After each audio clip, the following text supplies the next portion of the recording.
Hi guys, it's me Ram and welcome to my channel. Yes, it's been a while guys, no? Opo, nagpahinga lang po tayo no for the meantime.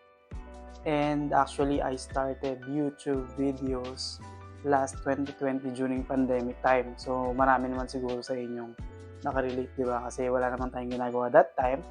So, ngayon ay nagbabalik tayo and I deleted some of my videos before.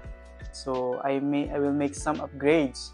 Siyempre, may mga natutunan na tayo from the past few years na nanonood tayo ng mga trainings, YouTube videos.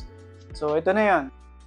So, this time, I will be sharing some tools na I know that you will use for editing videos like this one. Okay? So, I have 3 tools that I am using right now, no? Hindi lang ako gumagamit ng isang tool, guys. I am using 3 tools. So, in case na may mga wala na kailangan kong gamitin at makikita ko dun sa isang tool na yon, I can use that, no? So, kailangan manageable yung ating ginagawa.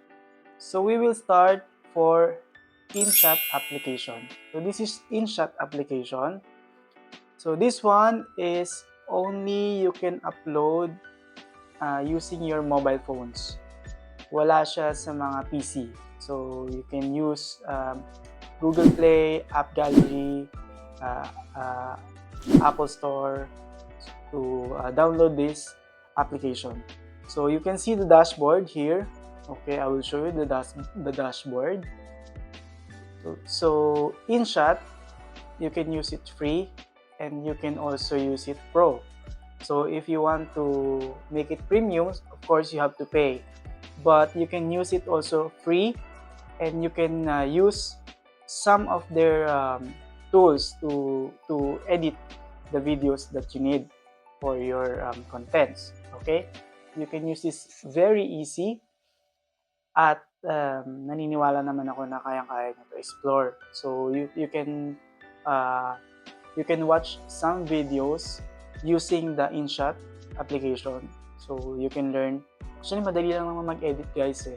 You have to focus lang and enjoy yung ginagawa mo through editing. No? So, another one is Filmora 9. So, this one is the Filmora. Guys, you can download this one through mobile and you can download also in your laptop or PC. No? This one is, you can also use free, you can also use premium. So, how to use this one? So, this is the dashboard of Filmora. Ayan. Actually, a good thing dito kay Filmora, you can use this free. Meron silang free without watermarks na you can use. 3 beses lang guys ha. And then, you can use other tools naman din sa kanila. But, yung premium nila, you can use it talaga widely. Yung magagamit mo dun sa tools na yun, no?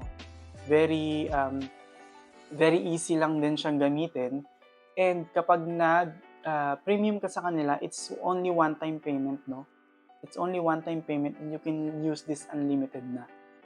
Actually, ginagamit ko na siya ngayon, no? Kasi may mga background sounds nito, di ba? Kasi usually, naghahanap na naman tayo sa YouTube ng mga background songs na hindi nakaka-copyright. So this one, you can use the sounds na hindi ka makaka-copyright.